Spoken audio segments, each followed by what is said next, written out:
So dito nga po mga kalingap mga kaedsi, Beyonce hindi bibitaw kay Kalingap Edo. So yan po yung ating pag-uusapan po mamaya mga kalingap mga kaedsi. Pero bago po natin ipagpatuloy yung video ito sa mga bago pa lang po sa ating munting channel, huwag po natin kalimutang suportahan ang ama ng Kalingap, Kuya Val Santos Matubang at Kalingap Rob. At paunawa, panoorin po muna ang full video bago mag-comment para malaman ang nilalaman nito. So dito nga po mga kalingap mga kaedsi, Beyonce hindi bibitaw kay Kalingap Edo. So yun po nakita po natin mga kalingap at nasubaybayan nga po natin itong tambalang ito na talagang matibay na love team. At alam ko na marami po yung nag-aabang nga po dito sa tambalang ito at talagang marami din po silang napapasaya at napapakilig nga po na mga viewers at syempre isa na din po tayo dun mga kalingap mga kaedsi. At yun nga po mga kalingap mga kaedsi, ang dami nga po nating naririnig at nababasa nga po na sana itong si Beyonce po ay hindi bibitaw kay Kalingap Edo. At maging itong si Kalingap Edo, sana nga daw po ay wag bibitaw dito kay Beyonce mga kalingap. Siyempre alam naman natin na talagang habang tumatagal ay talagang lumalalim na po ang samahan nga po ng tambalang EDSI.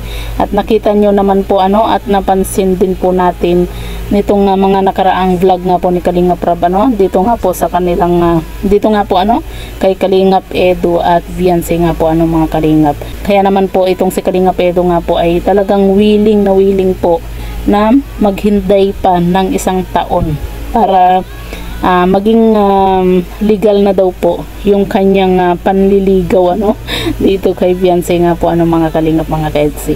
At sa nakikita po natin na picture nga po si Kalingap Edo at Beyonce nga po mga kalingap, grabe napakaganda po ng kanilang kuha sa kanilang photoshoot nga po mga kalingap.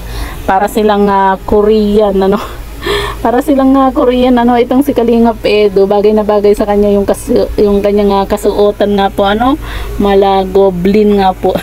Diba? Maging itong si Beyonce mga kalingap, talagang kahit na po yung ipapasuot dito kay Beyonce, talagang bumabagay nga po sa kanya kasi syempre diba itong si Beyonce kumaga maganda yung kanyang height at saka sexy din po at napansin din po natin kay Beyonce talagang hindi po nagbabago yung kanyang katawan kumaga na-maintain din po talaga niya yung kanyang katawan nga po na slim, kaya minsan mapapasana all na lang po tayo diba? Yun bang kahit na kumakain itong si Beyonce ng kumakain, pero hindi po siya tumataba mga kalingap. Kaya nakakaingit lang yung mga ganyan na katawan, kasi tayo mga kalingap, pagka yung kumaga madali tayong tumaba tapos ang hirap-hirap naman magpapayat, di ba? Yun po yung problema din natin minsan yung pagka yung napapakain tayo, ang bilis nating tumaba pero napakahirap pong pumayat pero itong si Beyonce mga kalingap, nakakabilib kasi 'di ba? Parang pansin natin sa mga kalingap angels, hindi nagbabago yung katawan ni Beyonce maging itong si Joy at saka si sino pa ba, si Dara medyo tumaba na din tapos si Carla, tapos si din si Rose Ann din po kumbaga si Rose Ann okay naman po yung katawan niya kasi kumbaga tumaba lang po siya, naging malaman-laman po yung kanyang katawan po mga kalingap, pero maganda pa rin yung katawan din po ni Rose Ann nga po mga kalingap. Sana ma-maintain ni Beyonce yung ganyang katawan mga kalingap, yung sexy pa din kasi ang hirap po talaga mag-diet mga kalingap sa totoo lang.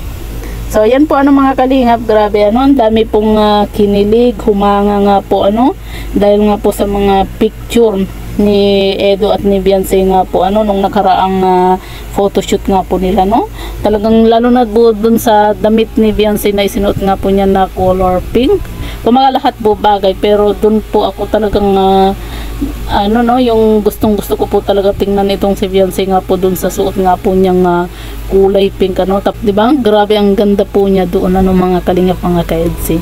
So yan po mga kalingap mga kaedsi, sana nga po ang tambalang EDSI ay wala pong bibitaw po sa kanilang dalawa nga po So yan po mga kalingap mga kaedsi, po yung masasabi nga po ninyo sa video ito, i-comment nyo lang po sa ibaba at babasahin po natin isa-isa.